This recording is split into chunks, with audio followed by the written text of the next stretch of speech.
Ladies and gentlemen, welcome to another video. Today we're gonna be talking about the Cloudburst Totem and the Healing Stream Totem, a note in the talent Shaman tree. Which one do you choose and which one is better? Now, the short answer to this question is you can play either of them. Both have different strengths, and if you can extract the value out of the skill, then you should play whatever suits your playstyle best. However, here's my take on things as I played few keys with Healing Stream Totem. As you probably know, I prefer Cloudburst. But I was definitely able to run the same keys with Healing Stream Totem as well. It changes the playstyle a little bit, but it's definitely a viable option. Let me start with some data first, and then I'll explain what those numbers mean and how I managed to achieve them. Here I'm comparing my run of 22 Galakron's Fall using Healing Stream Totem, the footage which you see on the background, with another run that I did in Galakron's Fall 23 using Cloudburst Totem.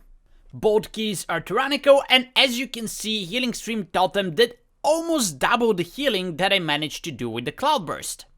Now, it's worth mentioning these numbers are very high because of the healing that you do to Chromie at the end, and Healing Stream Totem probably benefits more from healing Chromie than Cloudburst Totem.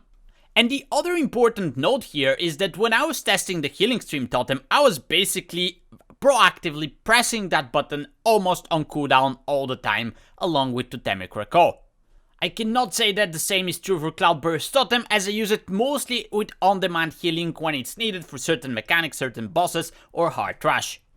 Here's another kinda extreme example, Waycrest Manor 20 on the left with Healing Stream Totem, which did almost 3 times the healing that the Cloudburst did on a Waycrest Manor 23, but this one was fortified and not tyrannical.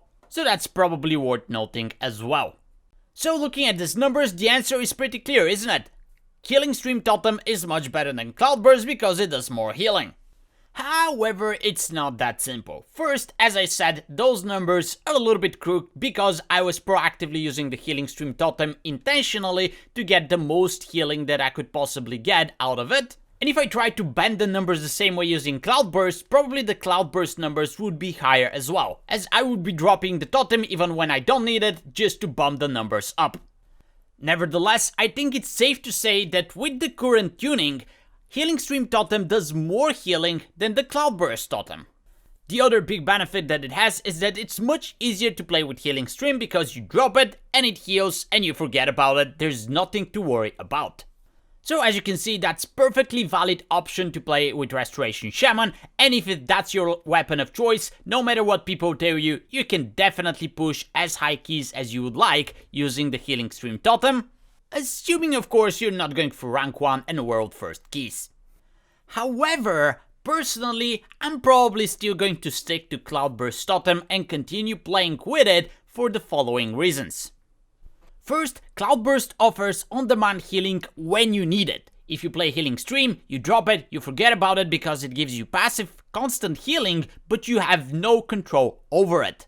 At the same time, Cloudburst takes some effort to use, it has some setup time, but then you decide when to pop it and you can get a lot of healing at the exact moment when that's needed. I also like the complexity that it brings to the playstyle of the Shaman. Yes, it's not brain dead as some people refer to Healing Stream Totem, and it makes it probably a little bit harder to play the Shaman, but as I said, I like a little bit of a challenge, so I welcome things like that. The other big reason is that the Shaman doesn't have one button that you press and you heal everybody to full. We don't have Shaylan's Gift, we don't have Divine Toe, we don't have Mindbender.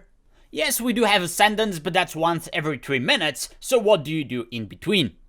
For me, the answer to these questions is Cloudburst. Of course, again, it has some setup time and you have to use it correctly, but I'm also currently working on a weak aura that's going to tell you to drop the Cloudburst before important boss mechanics, so keep an eye on the channel for that if you're interested.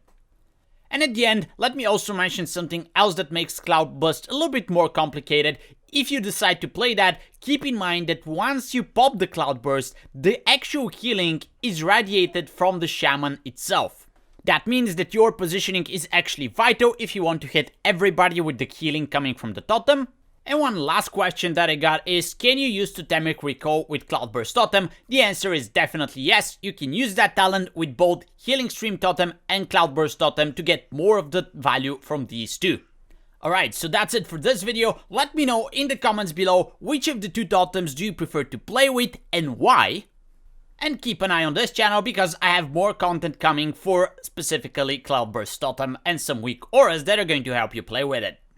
Thanks for watching, happy healing, good luck in your keys, and I'll see you next time. Bye bye.